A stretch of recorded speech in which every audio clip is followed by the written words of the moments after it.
أما بعد فأعوذ بالله من الشيطان الرجيم بسم الله الرحمن الرحيم ولسوف يعطيك ربك فترضى صدق الله المولانا العظيم اللهم صل على كل شيء اللهم صل على محمد وعلى آل محمد كما صليت على إبراهيم وعلى آل إبراهيم إنك حميد مجيد اللهم بارك على محمد وعلى آل محمد كما باركت على إبراهيم وعلى آل إبراهيم إنك حميد مجيد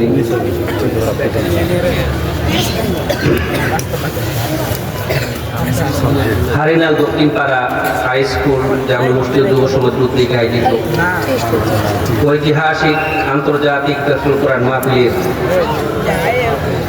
আজ সমাপনী দিবসের আমার পরম শ্রদ্ধাভাজন সম্মানিত সভাপতি সাহেব হাফিজাউল্লাহ, উপস্থিত জাতির রাহবর জাতির কর্ণধার হযরত উলামায়ে কেরাম, মুরব্বিয়ান নিজাম স্কুল কলেজ মাদ্রাসার ছাত্র ভাইয়েরা, পর্দার আড়ালের আমার শালীন ভদ্র আমার শ্রদ্ধেয় মা বোনেরা, মহান রবে কারিমের অসংখ্য শুকরিয়া যে আল্লাহ আমাদেরকে নির্বাচিত করে বাছাই করে এই জান্নাতের বাগানে উম্মতের হযরত উলামায়ে কেরামের জবান থেকে কিছু দিনও কথা শুনবো, আমল করবো, এই নিয়তে তবে কারিম যে আমাদেরকে আসার বসার সুযোগ করে দিয়েছেন, তৌফিক দিয়েছেন, এই জন্য কালিমাত শুকর আদায় করে আলহামদুলিল্লাহ। আপনারা দেখেছেন প্রধান অতিথি যখন এসে গেছেন, আমি আপনাদের খেদমতে খুতবা আয়াত সম্পূর্ণ সংক্ষিপ্ত করে দিয়েছি, বুঝছেন তো আপনারা? ওইদিকে আসছে হয়তো উনি রেস্ট নিবেন, আমি আমার সুনির্দিষ্ট সময়ের ভিতরে কিছু কথা বলবো। মেহেরবানি করে এটা কোরআনী মজলিস, সবাই আদব রক্ষা করে বলবেন ইনশাআল্লাহ। আমি আজকে আপনাদের খেদমতে আলোচনা করব পরকাল সম্পর্কে। কি সম্পর্কে বলেন আপনারা? কি সম্পর্কে? পরকাল সম্পর্কে। আমি ভূমিকা না বলে সরাসরি আমার মূল আলোচনার মধ্যে চলে যাব। মানুষ যখন নাকি মারা যায়, মানুষ মারা যাওয়ার সাথে সাথে সর্বপ্রথম তার রূহটা, তার আত্মাটা চলে যায় আলমে বরজখে। আলমে বরজখ বাংলা হইল সীমান্ত এলাকা, বর্ডার। আলমে বরজখ বাংলা কি? সীমান্ত এলাকা বা বর্ডার। বাংলাতে আমরা সহজ বুঝি কবর জগৎ। বলেন বাংলাতে আমরা কি বুঝি? কবর জগৎ। জান্নাত এবং জাহান্নামের মাঝখানের এরিয়াটার নাম, জান্নাত এবং জাহান্নামের মাঝখানের সময়টার নাম হইল আলমে বরজখ। এবার আমরা জানবো জান্নাত কোথায়, জাহান্নাম কোথায়। আমরা যে জমিনে বসে আছি, এই জমি থেকে স্তরে স্তরে সাজানো 7টা জমি। কয়টা জমি? 7 জমিনের নিচে যে অংশ, এটাকে বলা হয় তাহতাস সারা, বাংলাতে বলা হয় পাতালপুরি। বাংলাতে কি বলা হয়? সেই পাতালপুরির নিচ থেকে আরম্ভ হচ্ছে জাহান্নামের এরিয়া। পক্ষান্তরে আমরা যে বসে আছি, আমাদের মাথার উপরে স্তরে স্তরে সাজানো আছে 7টা আসমান। 7 আসমানের উপরে হলো সিদরাতুল মুনতাহা, সিদরাতুল মুনতাহার উপরে হলো জান্নাতের এরিয়া। সেই জান্নাতের এরিয়ার উপর হলো মাকামে মজিদ, মাকামে মজিদের উপর হইল বিশাল বড় সমুদ্র, এরপর হইল আল্লাহর আরশ, এর উপর হলো আল্লাহর কুরসি। আর আল্লাহর কুরসিটা 7 আসমান 7 জমিনকে বেষ্টন করে রাখছে। যদি অতটুকু আলোচনা বুঝতে থাকেন তাহলে বলেন জাহান্নাম হইল 7 জমিনের নিচে। বলেন জাহান্নাম হইল 7 জমিনের নিচে, জান্নাত হইল 7 আসমানের উপরে। জান্নাত কোথায়? 7 আসমানের উপরে। কবর জগৎ হইল, আলমের বরজত হইল জান্নাত এবং জাহান্নামের মাঝখানে। জান্নাত এবং জাহান্নামের মাঝখানে। মানুষ মারা যাওয়ার সাথে সাথে সর্বপ্রথম তার রূহটা চলে যায় এই আলমে বরজতে। সেখানে যাওয়ার পরে তাকে জীবিত করে। আমরা যে মানুষকে দাফন করি, হিন্দুরা চিতাশালে পুড়ে ফেলে, বিভিন্ন জাতিরা বিভিন্নভাবে রাস সৎকার করে। আমরা যে কবরে মানুষকে দাফন করি, এটা কেবলমাত্র শুধুমাত্র রাস্তা সমাহিত জায়গা, এটা আসল কবর না। এই কবর আল্লাহ তাআলা সওয়াল জবাব করে না। এই কবর আল্লাহ তাআলা জান্নাতের বিছানা জান্নাতের পোশাকও করে না। এই কবরের মধ্যে আল্লাহ তাআলা জাহান্নামের বিছানা জাহান্নামের বিছানা পোশাকও করে না। সাপ বিচ্ছু দিয়া এই কবর আল্লাহ ভরপুর করে দেবে। যা কেবলমাত্র শুধুমাত্র রাস্তা সমাহিত জায়গা। এবার আপনাদের মনে প্রশ্ন জাগতে পারে, জীবন ভোর মনে মনে কয়েছি এই কবর আযাব, এই কবর চিন্তা করে আপনি বলতেছেন উল্টা। আমি উল্টা বলতেছি না, আমি আপনাদের ভুল ভাঙা দেওয়ার জন্য বলতেছি। এই বিশাল জনসমুদ্রের মধ্যে অনেকে আছেন না কবর খুঁজেন? আছেন না আপনারা? কবর খুঁজেন এরকম কারা আছে? অনেকজন আছে। অনেক সময় নতুন কবর খুঁজতে গেলে পুরান কবর বাইর হয়ে আসে কি আসে না? এ পর্যন্ত পুরান কবর থেকে কয়টা জান্নাতের বিছানা পেয়েছেন? কথা কোন নাকি আপনারা? একটাও পাইছেন না। যদি জান্নাতের বিছানা কবর খুঁজতে পাওয়া যাইতো, তাহলে বর্তমান যে অবস্থা আছে, নেশা করে কবর খুঁজতে জান্নাতের বিছানা বেচালেন।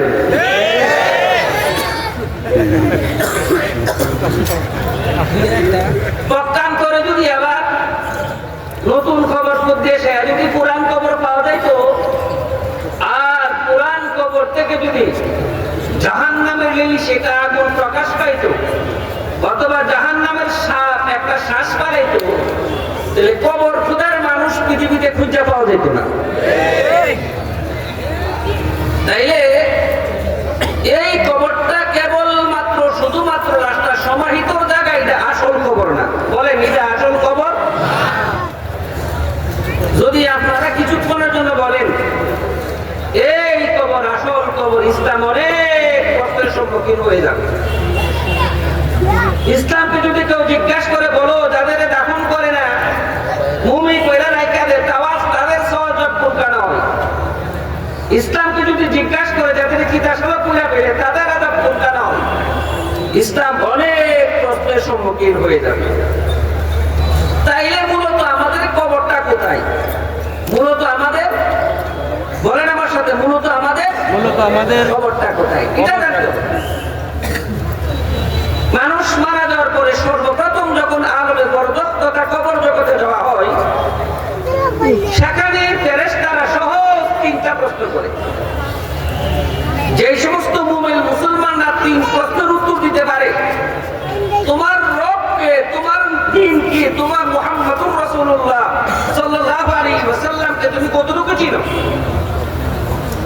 এই 3 প্রশ্নের যে উত্তর দিতে পারে, রব্বে কারীম ফেরেশতাদের ডাকে বলে, ও ফেরেশতারা, আমার নেককারের রুডা 7টা আসমান ভেদ করে জান্নাতের শান্তি মস্তান ইল্লিনের মধ্যে নিয়ে যাও।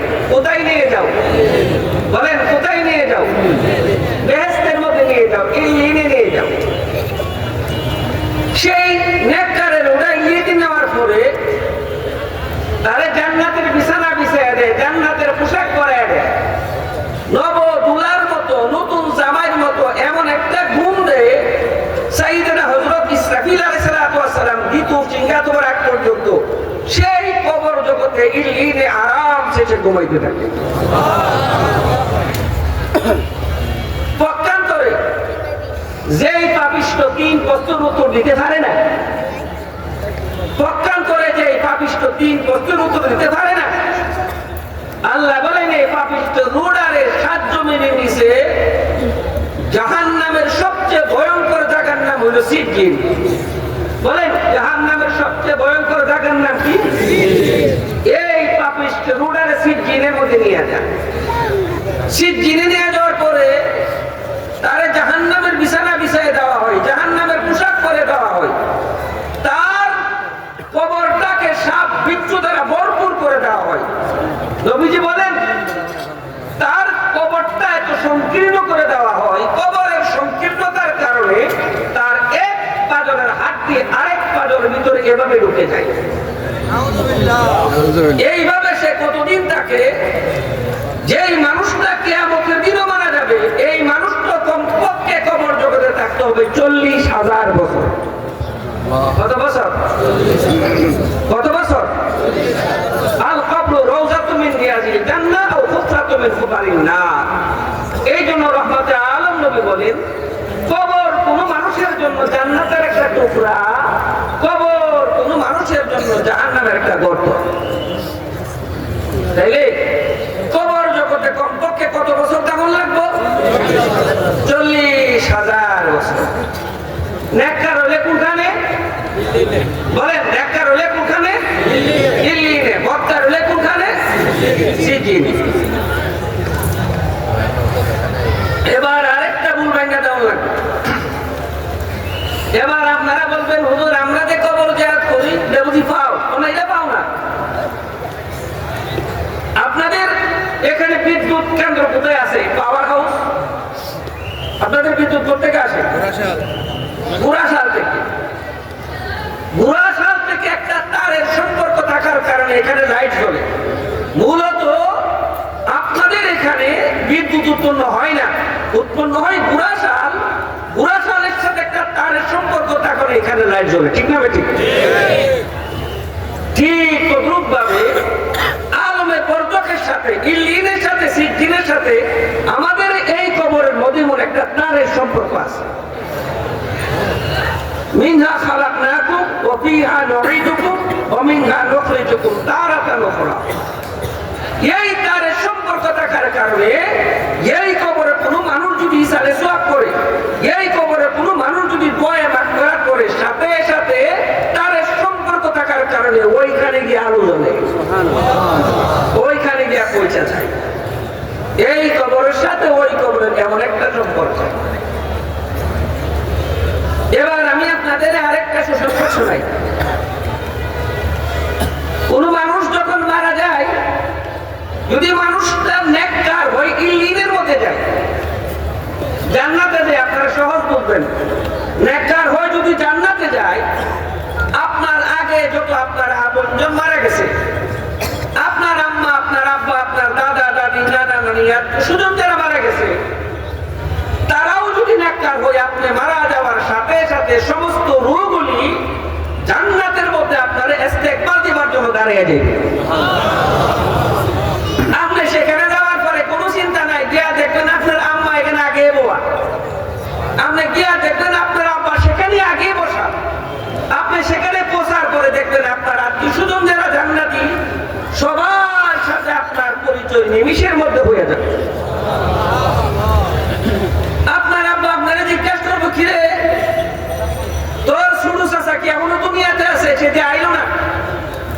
সে বলবে চাচা তো মারা গেছে 5 বছর আগে, চাচা কি আইছে না? সবাই আফসোস করে বলবে হায় রে, মনে হয় সে জাহান্নামের মধ্যে আটক হয়ে গেছে, এই জন্য সে আসে নাই। তাইলে আপনি যদি নেককার হন, পরহেজগার হন, মরার সাথে সাথে আপনার আত্মীয় স্বজনের সাথে ঈদের মধ্যে সাক্ষাৎ হয়ে যাবে। পক্ষান্তরে যদি আপনি বদকার হন, নাফরমান হন, বেঈমান হয়ে যদি মারা যান, দুনিয়ার কোনো আত্মীয় স্বজনের সাথে আপনার কোনো সাক্ষাৎ হবে না, ডাইরেক্ট সিজ্জিনের মধ্যে চলে যাবে, আযাবে গ্রেফতার হয়ে যাবে। 40,000 বছর সেখানে আযাব ভোগ করতে হবে। এবার আরেকটা প্রশ্নের আপনাদের মীমাংসা দেওয়া যায়। আপনারা বলেন অনেক উলামায়ে কেরাম আছে, হিসাব নিকাশ হবে কবরে না ময়দানে মাহশরে? কথা বলেন আপনারা? ময়দানে হিসাব নিকাশ কবর আল্লাহ করবো না, কি কোন আপনারা? বিচার বিচার কেল্লা তোলা কবরে করবো না ময়দানে মাসরে করবো? ময়দানে ময়দানে মাসরে করবো, হাসরের ময়দানে করবো। কবরে যে 40,000 বছর থাকতেছে বুঝা যায় না পাও। কথা বলেন আপনারা? বুঝা যায় না কি? আমাদের দেশে মাঝে মধ্যে এরকম অ্যাক্সিডেন্ট ঘটে, পুলিশে প্রকৃত আসামি না ধইরা নিরপরাধ মানুষকে ধরে লইয়া যায়। 12 বছর পরে নিরপরাধ বাইরেও জজ মিয়া, কেনা বাইরেও জজ মিয়া বাইরে, জজ মিয়া আসলে কোন আসামি না, নিরপরাধ। এই যে 12 বছর তার জীবন থেকে কাটা গেল, বোঝা যায় না পাও। দেখে দেখে পাও পাও কাটলো। কিন্তু আল্লাহ তাআলা তো ইনসাফদার, আদল। আল্লাহর দরবারে তো পাও আর কথা না। 40,000 বছর যে কবরে কাটলো, বুঝা যায় না পাও, আসলে মূলত এটা পাও না। এইটা বোঝার জন্য নবীকে আরেকটা হাদিস বোঝা লাগবে। রহমতে আলম নবী হাদিসের মধ্যে ইরশাদ করেন, বহু মানুষ মরবে জাহান্নামী হইয়া, বহু মানুষ মরবে জাহান্নামী হইয়া, ময়দানে মাশার উঠবে সে জান্নাতি হইয়া। সুবহানাল্লাহ, বাড়িতে গিয়া আমার বাপের সাথে মরবে জাহান্নামী হইয়া, ময়দানে মাশার উঠবো কি হইয়া? জান্নাতি হইয়া। কিভাবে? এই 40,000 বছর যে আযাব খাটলো, জেল খাটলো, যেই পরিমাণ পাপ করছিল এই পরিমাণ পাপ শেষ। বলেন, যেই পরিমাণ পাপ করছিল এই পরিমাণ পাপ, এই পরিমাণ পাপ শেষ। এই পরিমাণ পাপ শেষ হওয়ার কারণে রব্বে কারীম তারে কি করছে? যে মরছে জাহান্নামী হইয়া, কিন্তু ময়দানে মাঝারে উঠবে সে জান্নাতি হইয়া। আল্লাহর কাজ কোনো ফাও নাই। বলেন আল্লাহর কাজ কোনো, বলেন আল্লাহর কাজ কোনো ফাও নাই। আপনি জীবনে যত কষ্ট করেছেন, প্রত্যেক কষ্টের বিনিময়ে আল্লাহ তাআলা আপনারে গুনাহ মাফ করে দিবেন। আল্লাহর কাজ কোনো ফাও নাই। এরপর আল্লাহ তাআলা যখন নাকি ময়দানে মাশর কায়েম করবেন, ময়দানে মাশর কায়েম করার সাথে সাথে আল্লাহ তাআলা সর্বপ্রথম আল্লাহ বলবেন লিমানিল মুলকুল ইয়াউম। আল্লাহ কি বলবেন? লিমানিল মুলকুল, বলো আজকের দিনের রাজত্ব কার? মুফাসসিরিনে কেরাম বলেন আল্লাহ তাআলা অন্য কোনো কথা না বললে, অন্য কোনো কথা না জিজ্ঞাসা কইরা সর্বপ্রথম আল্লাহ তাআলা আজকের রাজত্ব কার এই কথা কেন বলবেন? এই কথা বলবেন দুনিয়ার বহু রাজা বাদশারা রাজত্ব পাইয়া আল্লাহরে ভুলে গেছিল। কেউ রাজত্ব পাইয়া আল্লাহরে এমন গুনাহ বলছে, নিজে আল্লাহ দাবি করছে। আছে না নাই? আর একদল আছে নিজে আল্লাহ দাবি করে না, ডাইরেক্ট ইনডাইরেক্ট আল্লাহ দাবি করে। একটা আছে ডাইরেক্ট, আরেকটা কি ইনডাইরেক্ট আল্লাহ দাবি করে। যারা ডাইরেক্ট খোদা দাবি করে নেওয়ালা, তাদের আল্লাহ তাআলা সর্বপ্রথম বিচারের কাজ করে যারা করাইলেন। যারা ইনডাইরেক্ট খোদা দাবি করে নেওয়ালা, সর্বপ্রথম তাদের আল্লাহ তাআলা কাজ করে যারা করাইলেন। আগে কি সাধারণ মানুষের বিচার হইব না রাজা বাদশাদের? বলেন আপনারা, সাধারণ মানুষের না রাজা বাদশাদের? রাজা বাদশাদের আল্লাহ তাআলা বিচার করবেন প্রথমে, সাধারণ মানুষের জন্য না। যারা ডাইরেক্ট খোদা দাবি করছে, এর মধ্যে একটা নাম হলো নমরুদ। কি বলেন? যারা ডাইরেক্ট খোদা দাবি করছে, একটার নাম কি? নমরুদ। নমরুদ তো খোদা দাবি করছে তো করছে। সাইয়েদনা হযরত ইব্রাহিম আলাইহিস সালাম বলেন, ও নমরুদ, বাঁচতে যদি চাও কালিমা পড়ো, দুনিয়াও পাইবা, পরকালও পাইবা। নমরুদ কোন এই কথা কইলে কাম হইতো না, আমি তোমার খোদা মানি না, বরং তোমার খোদার লগে খেলা হবে, তোমার খোদার লগে যুদ্ধ করো। আল্লাহর সাথে নরাদম যুদ্ধের দেখলা দিবে। কি বলেন? অনেকে আছে না, খেলা হবে, খেলা বলে কইতো ও হেরার উত্তরসূরি।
সাইয়েদনা ইব্রাহিম আলাইহিস সালাম বলেন, আল্লাহ ব্যাপার আমি বুঝলাম না, রক্ত নাই লোক থেকে।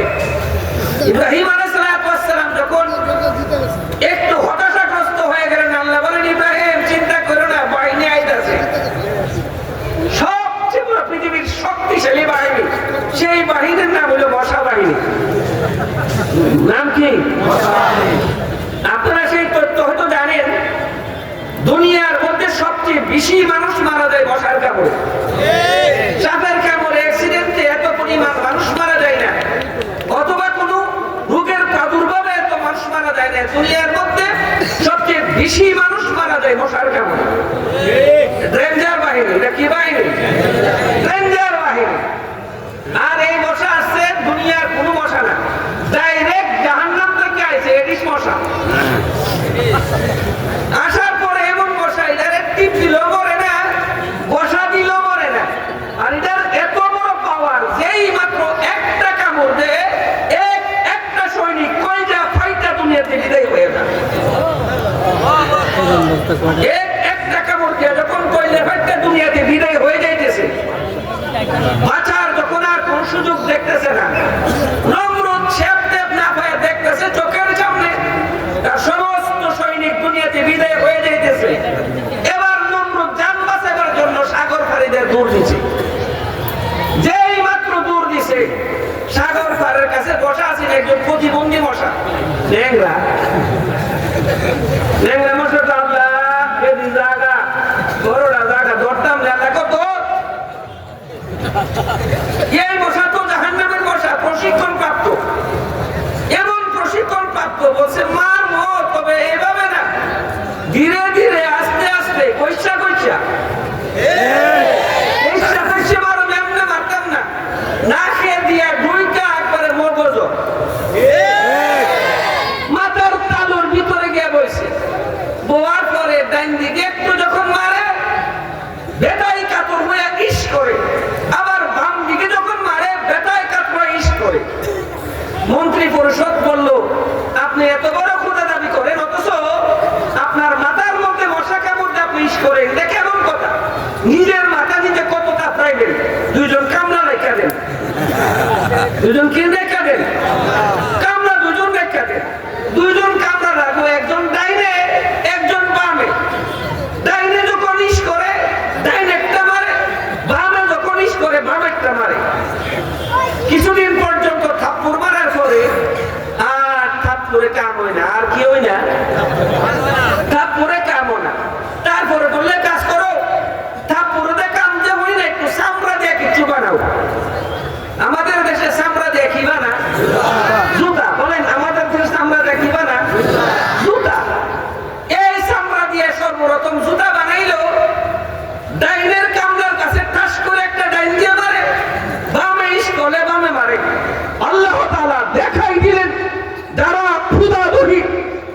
ক্ষুধাবহী তাদেরকে আল্লাহ তাআলা সিংহাসনে বসাইয়া জুতার বাড়ি খাওয়ায়া দুনিয়া থেকে বিদায় করে।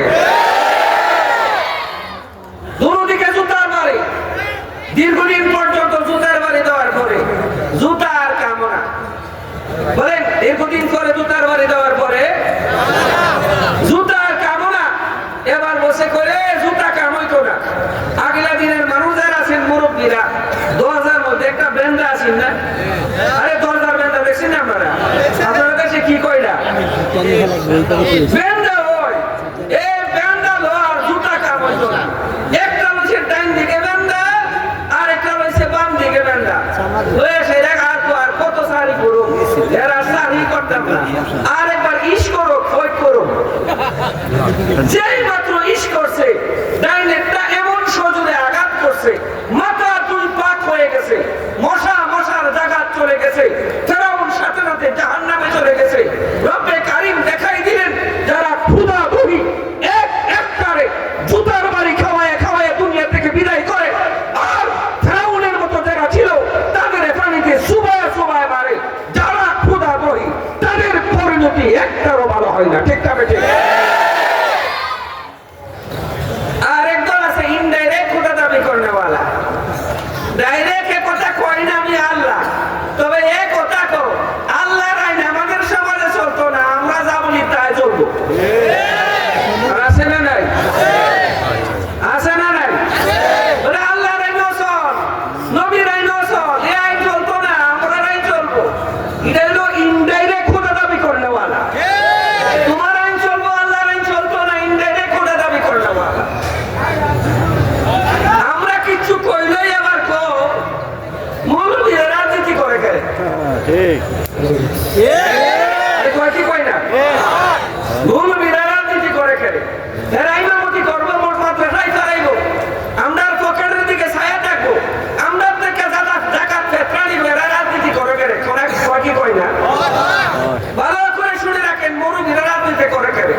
ইনকিলাব কায়েম করে দিয়ে গেছেন হবে।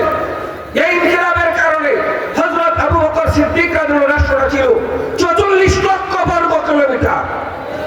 সেই ইনকিলাবের পরে হযরত ওমর রাদিয়াল্লাহু তাআলা আনহু বড় বড় রাজত্ব ছিল। রোম সম্রাট মুসলমানদের পায়ের নিচে, পারস্য সম্রাট মুসলমানদের পায়ের নিচে, তুরস্ক মুসলমানদের পায়ের নিচে, মিশর মুসলমানদের পায়ের নিচে।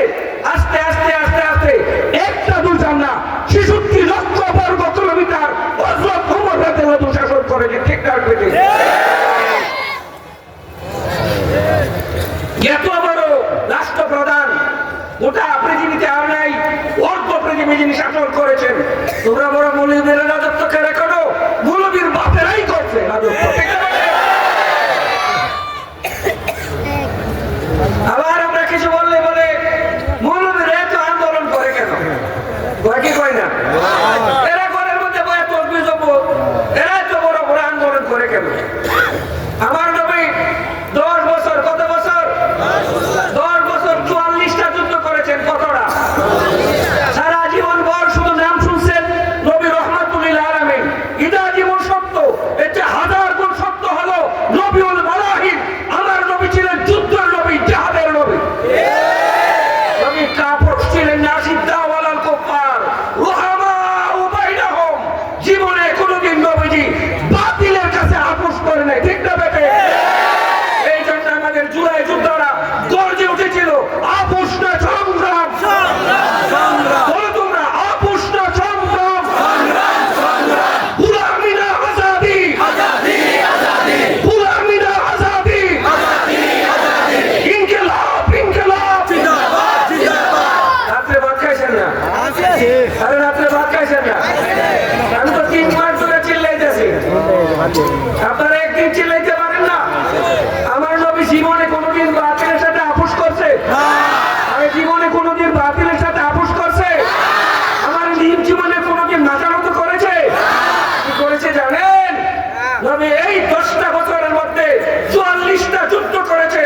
এর মধ্যে 23টা যুদ্ধের মধ্যে আমার নবী নিজে কমান্ডার।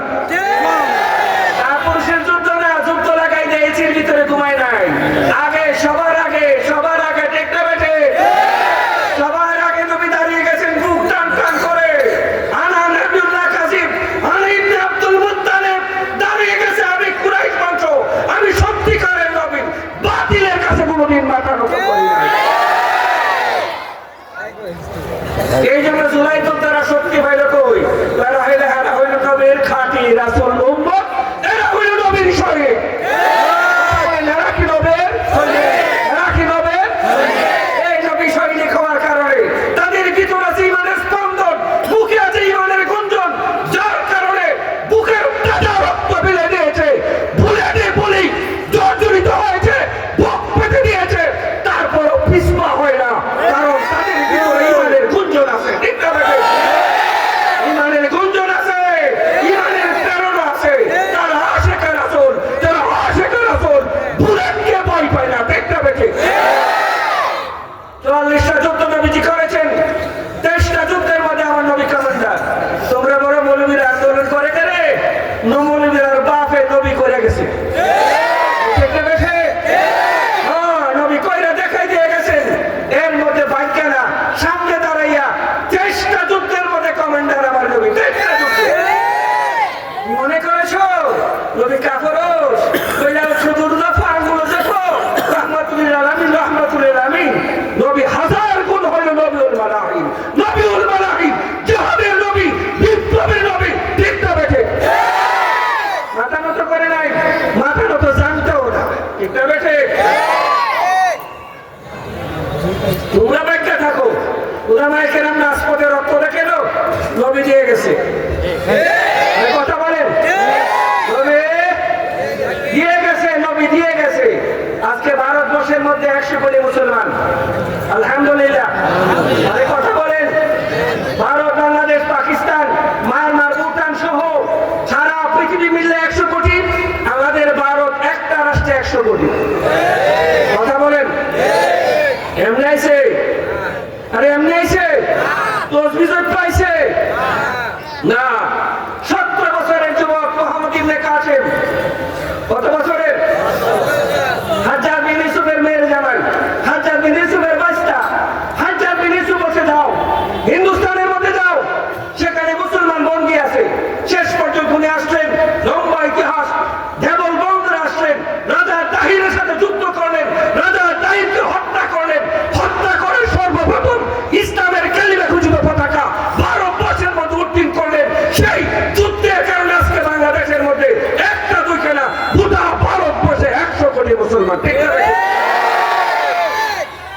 তোমরা যারা মনে করো তসবিহ জপা ইসলাম আইছে, না, যেমন তসবিহ পাইছে আবার তরবারি হয়ে গেছে। কথা বলেন আপনারা? শুধু বাংলাদেশের একটা কথা বলি, বাংলাদেশে শাহজালাল মুজাররাদি আমলি আজ থেকে 550 বছর আগে, কত বছর আগে বলেন আমার সাথে, কত বছর আগে? 550 বছর আগে আসলেন। কিসের জন্য আসলেন? শেখ বুরহান উনি আকিকা করছিল, গরু জবাই করে আকিকা করছিল। গরু জবাই করে আকিকা করার কারণে গৌরগোবিন্দ আমার রাজ্যের মধ্যে গরু জবাই করছে, মোদিজিরা করে সাথে সাথে গরু জবার অপরাধে শেখ বুরহানের ছেলেকে জবাই করে দিল। জোরে বলে শেখ বুরহান মনের কষ্টে দেশ ছেড়ে চলে গেলেন ইরাকে। ইয়ামনে চলে যাওয়ার পরে সেখানে শাহজালাল মুজাররাদি ইয়ামনের কাছে নিজের ঘটনা খুলে বলল যে আমাদের দেশে মুসলমান আছে কিন্তু নির্যাতিত। হযরত শাহজালাল মুজাররাদি ইয়ামনি 360 জন লয়া, কয়জন? বলেন আমার সাথে, কয়জন? 360 জন লয়া আসলেন। আসার পরে দেখেন সুরমা নদী পাড়ি দেওয়ার কোনো ব্যবস্থা নাই। গৌরগোবিন্দ খবর পাইয়া সমস্ত নৌকা তুলে ফেলেছে। হযরত শাহজালাল মুজাররাদি ইয়ামনি কাজ কর, দেরি করিস না, নৌকা নাই কিন্তু আমাদের কাছে নামাজের মুসল্লা আছে। নামাজের মুসল্লা গাঞ্জুকির কাছে ডাকে, নেশাখোরের কাছে ডাকে, লাল ছালওয়ালার কাছে ডাকে, লাওয়ার ডুকটুকি লেজার করে হারের কাছে ডাকে। কার কাছে ডাকে? নামাজের কাছে। কার কাছে? বলেন কার কাছে ডাকে? নামাজের কাছে ডাকে। উনি বললেন তোমাদের কাজ হইল বিসমিল্লাহ বলে নামাজের মুসল্লা নদীতে বিছাইয়া দেওয়া, আমার মাওলার কাজ হলো নদী পাড়ি দেওয়া। বিছাই দিলেন, নামাজ শেষ, নদী পার হওয়া শেষ। হযরত শাহজালাল মুজাররাদি আমনি বললেন কাজ করো, জিহাদের আগে দাওয়াত সুন্নাত, জিহাদের আগে বলেন না পার, জিহাদের আগে দাওয়াতে যদি তারা কালিমা গ্রহণ করে তাহলে তাদের সাথে জিহাদ করা যাবে না। এবার কি করো? দাওয়াত দাও। দাওয়াত কিভাবে দিবা? সবচেয়ে বড় দাওয়াত হলো আযান। কথা বলেন, সবচেয়ে বড় দাওয়াত কি? বলেন সবচেয়ে বড় দাওয়াত কি? আযান হলো সবচেয়ে বড় দাওয়াত। তবে যে মন চাইলে আযান দিতে পারবে না। আজকের আযানটা হবে স্পেশাল আযান। ওরে কি আযান? জীবনে যার কোনোদিন ফজর নামাজ কাজা হয় নাই এমন একজন দ্বারাও সে আযান দিতে হবে। আমাদের এই মজলিসে কয়জন আছেন জীবনে ফজর নামাজ কাজা হয়েছে না? থাকলে হাত তুলে দেখেন, আপনার জন্য আমরা দোয়া করবো। 360 জনের মধ্যে একজন আরেকজনের সাওয়াসুই করে।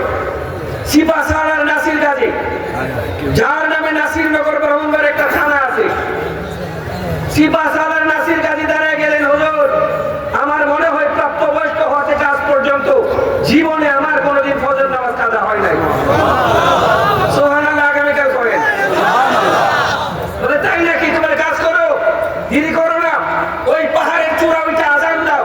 যেই মাত্র পাহাড়ের চূড়ায় উঠে আযান দিল, আল্লাহু আকবার ধ্বনিটা, বিপ্লবী ধ্বনিটা যখন উত্তর তরঙ্গে আকাশ বাতাল কাঁপে পড়লো, সাথে সাথে গৌরগোবিন্দ রাজপ্রাসাদ, গৌরগোবিন্দ সংসদ টাস টাস করে ভেঙে জমিনের মধ্যে পড়ে গেল। আযানের ধ্বনি, আযানের ধ্বনি, বিপ্লবী ধ্বনি। গৌরগোবিন্দ অবস্থা দেখে কোথায় ভাসে তারিখের কিতাবে খুঁজে পাওয়া যায় না কোন দেশে গিয়ে আশ্রয় নিয়েছে এক আযানে বিপ্লবী ধ্বনিতে। এবার আযানের কথা মনে হওয়ার পর আমার একটা গল্প মনে হয়েছে, কইতাম নেই। এবার আমার একটা গল্প মনে হয়েছে, গল্পটা করে নেই। ইচ্ছা গল্প। আমি যখন বয়স 4-5 বছর হবে আনুমানিক, এক মাহফিলে গেছি। মাহফিলে যাওয়ার পরে মাহফিলের কোন হুজুর আমার মনে নেই। হুজুর আগের যুগে ছিল, সিস্টেম ছিল নামাজ পড়তো ওয়াজের পরে। এখন নামাজ পড়তো কোন সময়? হুজুর একটু আসেন কেন? এখন নামাজ পড়তো কে? ওয়াজের পরে।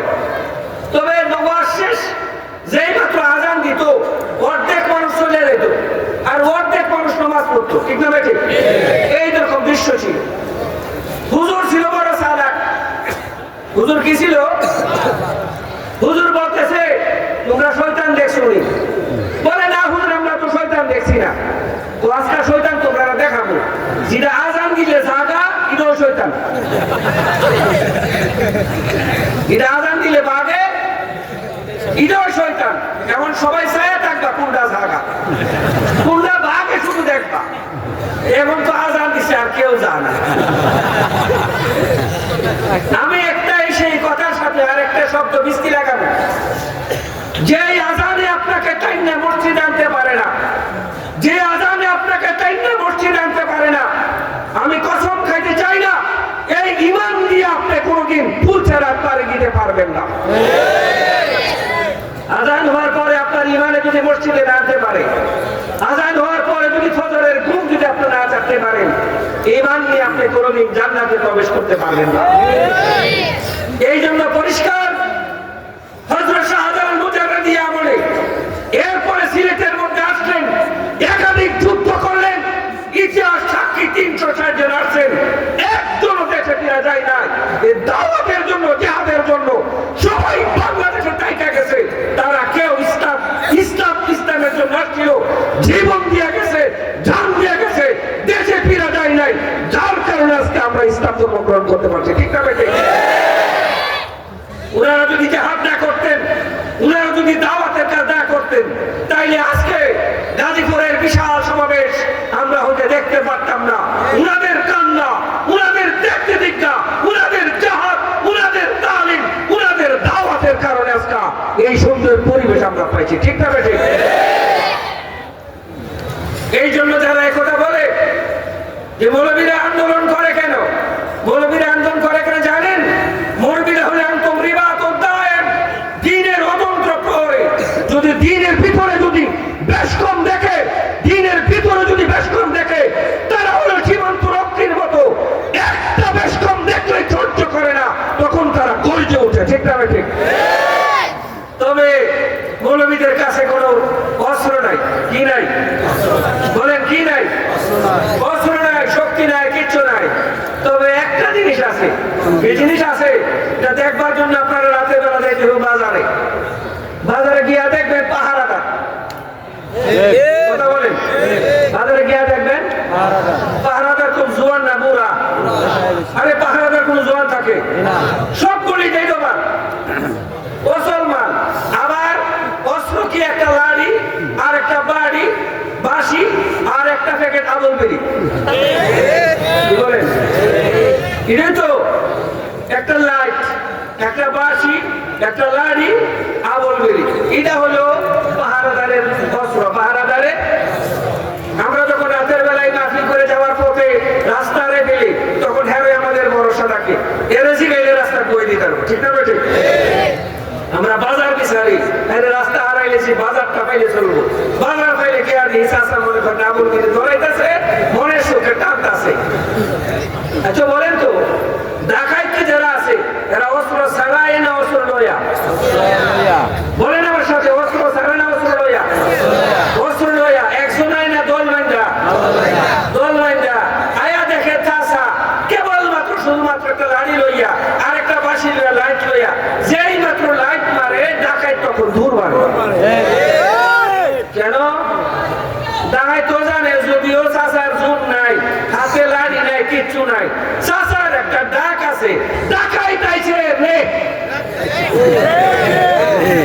চাষা কি কইব? যেই মাত্র ডাকাই তাইছে রে কইব। যারা বাজারে ঘুমিয়ে আছেন এরা জায়গা যাইব, আশেপাশে যারা আছেন সব জাগ্রত হইয়া একটা শব্দ কইব, দৌড় রে। কি বলেন? কি কইব? তখন ডাকাই থাকবো না বাঁচবো? ঠিক ততটুকু ভাবে যুগে যুগে বাংলাদেশে অনেক ডাকাই আছে। দাউদ হায়দার ডাকাই,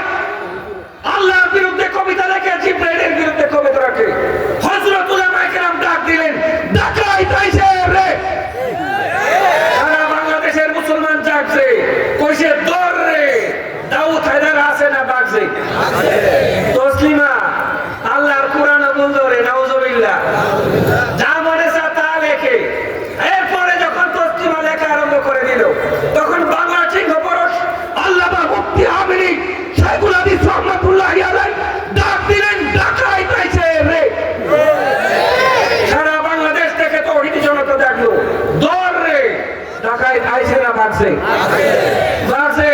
ঢাকায় আস্তে আস্তে আস্তে আস্তে লতিফ সিদ্দিকী লতিফ সিদ্দিক আয়েশা হজের বিরুদ্ধে নবীর বিরুদ্ধে যখন বলতে লাগলো, উলামায়ে কেরাম ডাক দিল, ঢাকায় তাইছে রে। আজকের এই মজলিসে আইলে লতিফ সিদ্দিকী ফুলের মালা পাইবো, কি মালা পাইবো? কিয়ের মালা পাইবো? নবীর দুশ্মনের জন্য বাংলার 1 ইঞ্চি টাকা ছেড়ে দেওয়া হবে না, ঠিক না?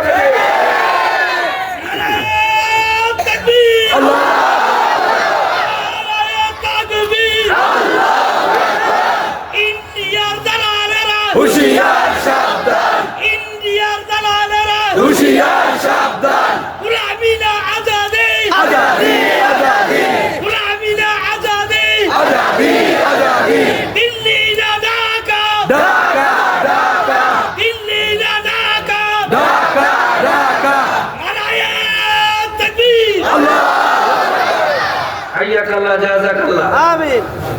তাইলে এইরকম ভাবে যাবো জামানে বিভিন্ন সময় ঢাকায় আয় কে আয় না? ও ঢাকায় যাইছে ব্লগার সারা বাংলাদেশের 64 জেলার মধ্যে স্থাপনা গাইল আল্লাহর বিরুদ্ধে নবীর বিরুদ্ধে লেখা আরম্ভ করলো। এটা বেঠে থামা বাবা, থামা বাবা, বাস আমির শরীয়ত আমির হেফাজত সব আমর শফিক ডাক দিলেন, সব পাথর ধরে ঢাকায় যাইছে রে। 24 লক্ষ 25 লক্ষ মানুষ জড়ো হয়ে গেল। কি বলেন? এই সমস্ত ব্লগার আছে না বাড়ছে? এমন ব্লগার বাড়ছে এবার মুখ খোলার মতো সাহস পাই না, কারণ তৌহিদি জনতা জেগে গেলে এই দেশের মধ্যে ডাকাতদের কোনো স্থান নাই, ঠিক না বেটে? আমার পরিষ্কার কথা, এই দেশ কোনো নাস্তিকদের দেশ না, বন্ধের দেশ না, রামদের দেশ না, এই দেশ শাহজালালের দেশ, এই দেশ শাহপরানের দেশ, এই দেশ শাহমুদ্দুলের দেশ, এই দেশ হাফিজ চৌধুরীর দেশ, ফিরজি হুজুরের দেশ, আব্দুল পরির দেশ, সাইদুল হাদিসের দেশ, মুফতি আমিরের দেশ, আল্লামা আবু জাফরের দেশ, এই দেশ মুফতি নুরুল্লাহর দেশ, এই দেশ আলেম উলামার দেশ, ঠিক না বেটে?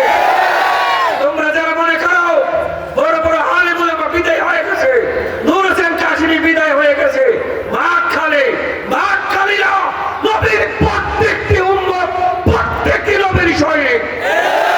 আরে ঠিক না বেঠে? প্রত্যেকটি উম্মত প্রত্যেকটি সৈনিক। পরিষ্কারভাবে বলে দিয়ে যায়, তোমরা জুলাইয়ের আন্দোলনকারীদের দেখেছো, মাদ্রাসার ছাত্র সেখানে 72 জন শাহাদাত বরণ করেছে, যাদের কোনো কোটা নাই, যাদের কোনো সার্টিফিকেট নাই, তারপরও তারা 72 জন শাহাদাত বরণ করেছে। সামনে যারা আসবা, আল্লাহর বিরুদ্ধে বললে, নবীর বিরুদ্ধে বললে, টুপির বিরুদ্ধে বললে, হিজাবের বিরুদ্ধে বললে, আওয়ামী লীগ করো, বিএনপি করো, জাতীয় পার্টি করো, জামাত করো, দেখার টাইম নাই। আমরা কিচ্ছু বুঝি না, আমরা আল্লাহ এবং আল্লাহ রাসূলকে বুঝি। যারা তাদের বিরুদ্ধে যাবে, তাদের বিরুদ্ধে আমরা কঠোর উঠবো ইনশাআল্লাহ। পরিষ্কার আমাদের কথা, অতীত আমরা কারো ছাড় দেই নাই, ভবিষ্যতে আমরা ছাড় দেব, এই চিন্তা তোমরা করো না, এই চিন্তা তোমরা করো না। যতদিন পর্যন্ত বাংলা থাকবে, ততদিন পর্যন্ত মুসলমান থাকবে, যতদিন মুসলমান থাকবে নবীর বিরুদ্ধে বলবা, আমরা ঘরে বৈশা থাকবো না। এই জন্য তোমরা যাই বলো না কেন, মৌলবীরা করে কেন, মৌলবীরা সবাই করবে, ঠিক না বেঠিক? মৌলবীর নবী সব করে গেছেন, মৌলবীর নবী রহমাতুল্লিল আলামিন, নবীর নবী, নবীর নবী, নবীউল মালাইক, নবীর মৌলবীর নবী সম্রাট, মৌলবীর নবী সবচেয়ে বড় আপনার যুদ্ধের কমান্ডার, ঠিক না বেঠিক? আবার আমাদের নবী আমাদের জন্য বিরাট বড় রহমত, চিকিৎসক। কি বলেন? আমাদের নবী আমাদের জন্য কি বলেন? আমাদের নবী আমাদের জন্য কি? এমন থিওরি দিয়ে গেছে, বিজ্ঞানের থিওরি বল, কিন্তু আমার নবীর থিওরি বলেন। বিজ্ঞানের থিওরি বল, আমার নবীর থিওরি বল না, আমার নবীর থিওরি বল না। কতগুলি থিওরি বলে, আমার মূল আর শেষ আলোচনার দিকে চলে যাব। সময় আমার প্রায় শেষের পথে, আমি খুব বেশি আলোচনা করতে চাই না, খুব দ্রুত শেষ করার চেষ্টা করতেছি। আমার মূল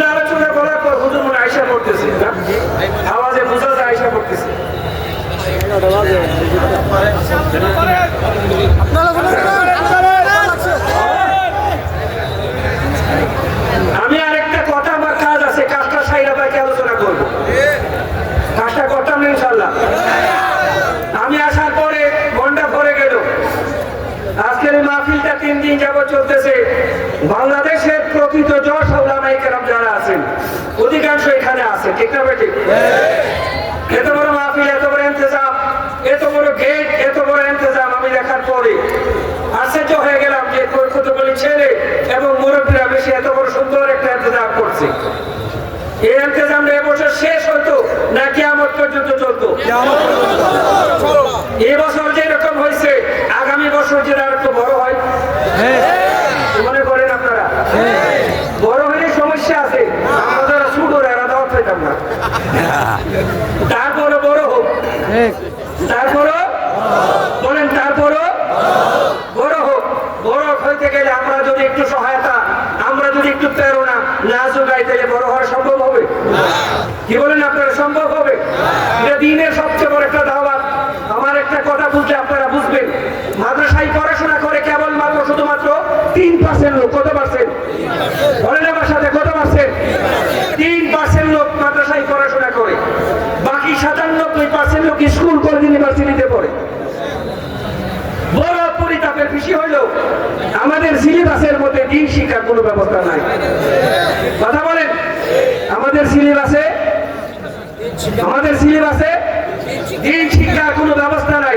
আমাদের সিলেবাসে দিন শিক্ষার কোনো ব্যবস্থা না থাকার কারণে 97% লোককে দিন শিক্ষা দেওয়ার জন্য, 97% লোককে জাহান্নামের আগুন থেকে বাঁচাবার জন্য হযরত উলামায়ে কেরাম আর একটা চলতে ফিরতে উঠতে বসে একটা মাদ্রাসা নায়েব করলেন, যেই মাদ্রাসার নাম হলো দাওয়াতে তাবলীগ। বলেন, যেই মাদ্রাসার নাম কি? এই দাওয়াতে তাবলীগের মধ্যে ইঞ্জিনিয়ার পড়তে পারে, ব্যারিস্টার পড়তে পারে, ডাক্তার পড়তে পারে, ভ্যান ড্রাইভার পড়তে পারে, চাষা পড়তে পারে, দিন মজুর পড়তে পারে, শ্রমিক পড়তে পারে, ঠিক না বেঠিক? সেই মাদ্রাসার নাম কি? বলেন, সেই মাদ্রাসার নাম কি? দাওয়াতে তাবলীগ। বড় পরিতাপের বিষয় হলো সেখানে 10% লোক যায় না। তাইলে 3% লোক মাদ্রাসায় পড়াশোনা করে, তারা দিন বুঝে। বাকি 10% যারা তাবলীগে যা, তারা দিন বুঝে। বাকিরা যারা তাবলীগও যারা মাদ্রাসা যারা দিন বুঝবে কোত্থেকে? বাকিদেরকে জাহান্নামের আগুন থেকে বাঁচানোর জন্য, বাকিদের ঈমানের প্রেরণা থাকার জন্য, বাকিদের দিন শিক্ষা দেওয়ার জন্য হযরত উলামায়ে কেরাম আর একটা উন্মুক্ত সেমিনারের ব্যবস্থা করলেন। সেই উন্মুক্ত সেমিনারের নাম হলো ওয়াজ এবং তাফসীর। ওয়াজ এবং তাফসীর অযথা নয়, দিন শিক্ষা দেওয়ার জন্য। বলেন, অযথা না দিন শিক্ষা দেওয়ার জন্য? ওয়াজ এবং তাফসীর কি অযথা না দিন শিক্ষা দেওয়ার জন্য? দিন শিক্ষা দেওয়ার জন্য ওয়াজ এবং তাফসীর। ওয়াজ এবং তাফসীর অযথা নয়। এই জন্য এই হাজার হাজার মানুষকে দিন শিক্ষা দেওয়ার জন্য, হাজার হাজার মানুষের ঈমান হেফাজত করার জন্য, হাজার হাজার মানুষের আমলের মধ্যে প্রেরণা সৃষ্টি করার জন্য এই ওয়াজ এবং তাফসীর গুলি করা হয়, ঠিক না বেঠিক? এগুলি না থাকলে বুঝতেন আমাদের দেশের মধ্যে কিভাবে আবার অপসংস্কৃতি চেপে বসে। এইগুলি থাকার কারণে মানুষের ঈমান হেফাজত হয়, ঠিক না বেঠিক? আমরা দেখি না। আরে দেখবেন না, দেখবেন না, 1 কেজি আঙ্গুর খাইলে আপনার একদিনে 1 কেজি শক্তি হবে না, আস্তে আস্তে কাম করবে। কিন্তু 20 এক ফুটা খাইলে আরো বই যাবো তুলফা, ঠিক না বেঠিক? এই জন্য ভাই দোস্ত বুজুর্গ, জমিনে বৃষ্টি না হইলে যেমন যেরকম জমিন উর্বর হয় না, ঠিক তদ্রুপ ভাবে ওয়াজ নসিহত না শুনলে মানুষের দিল নরম হয় না, মানুষের দিল উর্বর হয় না, নেক আমলের প্রেরণা জাগে না। এই জন্য ওয়াজ এবং তাফসীর, এই জন্য বলেন, এই জন্য ওয়াজ এবং তাফসীর। এই ওয়াজ এবং তাফসীরটা কিয়ামত পর্যন্ত থাকার জন্য, আগামী বছর আর একটু ভালো করে করার জন্য। বলে কে আছেন এরকম? বলে আমি 10,000 টাকা দেবো, 20,000 টাকা দেবো, 5,000 টাকা দেবো, ইনশাল্লাহ। কে আছেন? বলেন ইনশাল্লাহ। আল্লাহর জন্য। কার জন্য? এলা কালিমাতুল্লাহর জন্য। দিনকে